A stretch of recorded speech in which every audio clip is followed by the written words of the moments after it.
নমস্কাৰ। ইতিমধ্যে মই যোৱাকালি আপোনালোকৰ আগত সৰুকৈ এটি ভিডিঅ' দিছিলোঁ ভূমিকম্পৰ বিষয়ে। আজি মই আকৌ 1950 চনৰ ভূমিকম্পৰ বিষয়ে অকণমান ক'বলৈ লৈছোঁ। সেইদিনাখন 15 আগষ্ট আহিছিলে। দিনটো স্বাধীনতা দিৱসৰ সন্ধিয়ালৈকে মানুহবিলাক ব্যস্ত আছিলে। সমগ্ৰ উত্তৰ-পূব ভাৰত আৰু তিব্বতৰ লোকৰ বাবে এক ভয়াৱহ আৰু উত্তেজনামূলক অভিজ্ঞতা আছিলে। কাৰণ সেইদিনাখনেই অসমৰ বৰ ভূঁইকঁপ 1950 চনৰ মৃদু জোকাৰণি সৃষ্টি কৰিছিলে অসমত। অসমীয়াত এষাৰ কথা আছে নহয়, ইয়াতে মাৰিলো টিপা গড়গাঁও পালেগে শিপা। এই কথাষাৰ উত্তৰ নিশ্চয় আপোনালোকে গমেই পায়। এই বৰ ভূঁইকঁপৰ অভিজ্ঞতা কিছুমান আইতাই আমাৰ আগত কৈছিলে। প্ৰায় 7 দিন ধৰি ভূমিকম্প আহিছিলে বোলে। কেতিয়াবা সন্ধিয়া আহে বোলে, কেতিয়াবা ৰাতিপুৱাই আহে, কেতিয়াবা ৰাতি শুই থাকোঁতে আহে।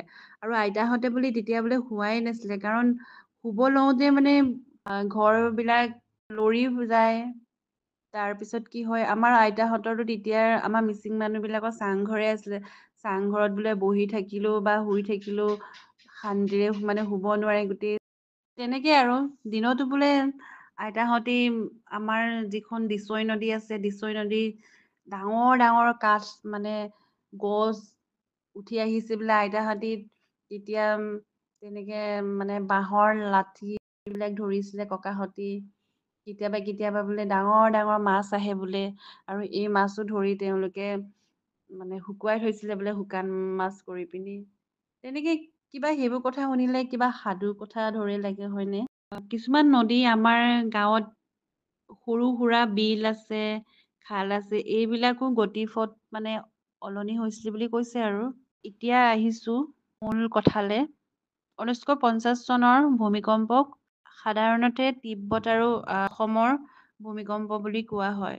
আৰু এই ভূমিকম্পৰ ৰিক্টাৰ স্কেলৰ মাপ আছিল 6.7, যাৰ বাবে বিংশ শতিকাৰ এক অন্যতম প্ৰাকৃতিক দুৰ্যোগ বুলি বিবেচনা কৰা হয়।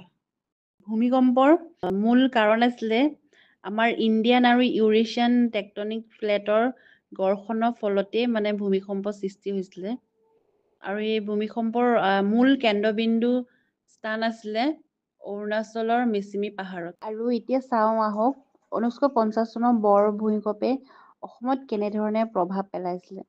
এই ভূমিকম্পৰ ফলত প্ৰায় 1500 মানুহৰ মৃত্যু ঘটিছিল।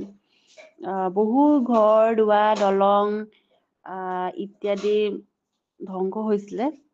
শেষত এটা কথাই ক'বলৈ লৈছোঁ, ভূমিকম্পৰ পৰা আমি বাচি থাকিবলৈ হ'লে সাৱধানে আৰু সতৰ্ক হৈ থাকিব লাগিব। কাৰণ ভূমিকম্পক আমি কেতিয়াও আগতীয়াকে আগজাননী নাপাওঁ। আপোনালোকেও সজাগ হ'ব, কাৰণ গম পাইছেই ইতিমধ্যে ম্যানমাৰ আৰু থাইলেণ্ডত দুদিনকে ভূমিকম্পই আতংক সৃষ্টি কৰিছে। হয়তো আমাৰ অসমতো আজি যোৱা দুমাহ এমাহৰ পৰা প্ৰায় সঘনাই ভূমিকম্প আহিব ধৰিছে। সেইটো কাৰণে আপোনালোকেও সজাগ হওক।